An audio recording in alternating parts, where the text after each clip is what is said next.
Today, we are diving into a story that's right at the intersection of reality TV glamour and some very serious courtroom drama.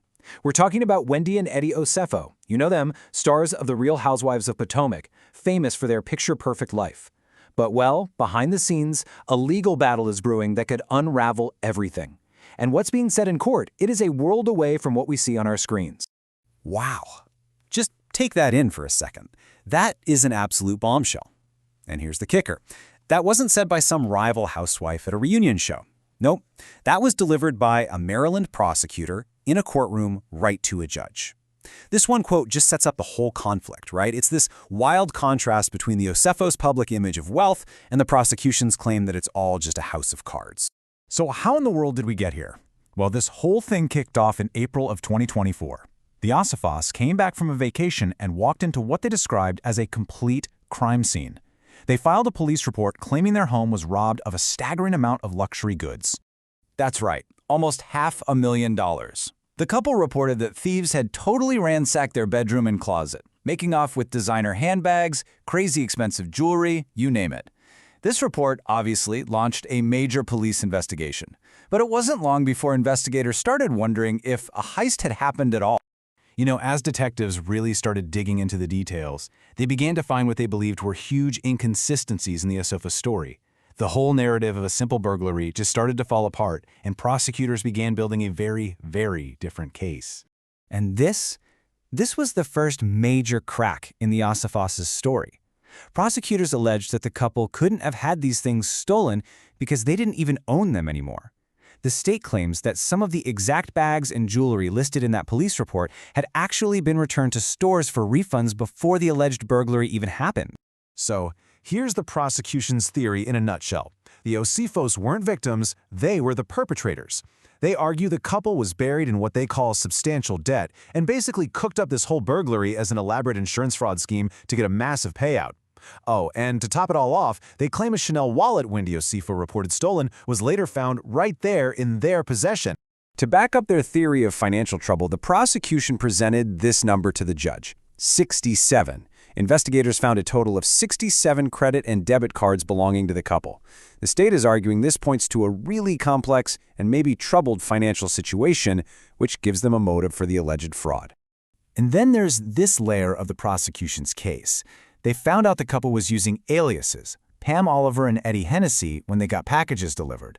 The state says, look, this isn't for privacy.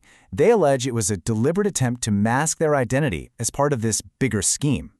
Of course, there are always two sides to every story. The Osefos' legal team came out swinging, arguing that the prosecution is just building a case on pure speculation and is trying to publicly shame their clients. So let's switch gears and see what they have to say.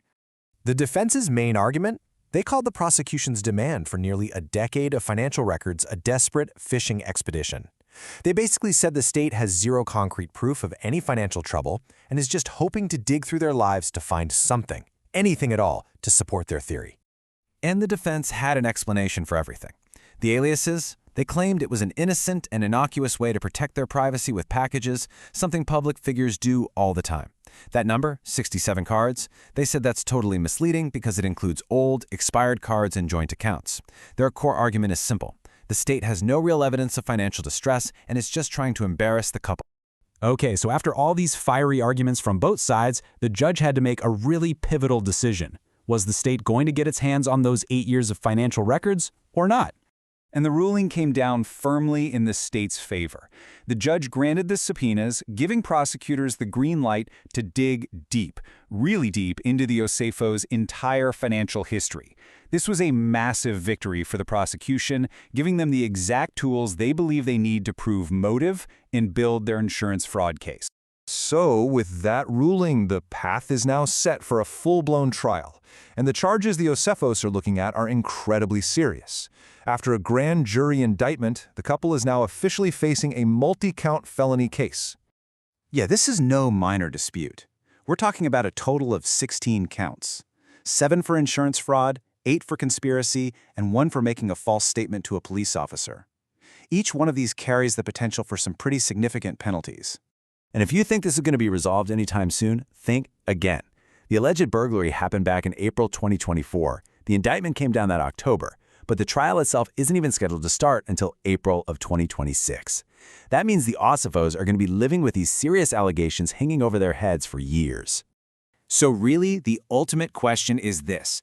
As every single purchase, every credit card, every bank statement gets put under a legal microscope, can the Osefos' carefully crafted image as reality TV royalty actually survive the intense scrutiny of a criminal trial? I guess only time will tell. Thanks for watching, and I'll see you in the next video. Bye.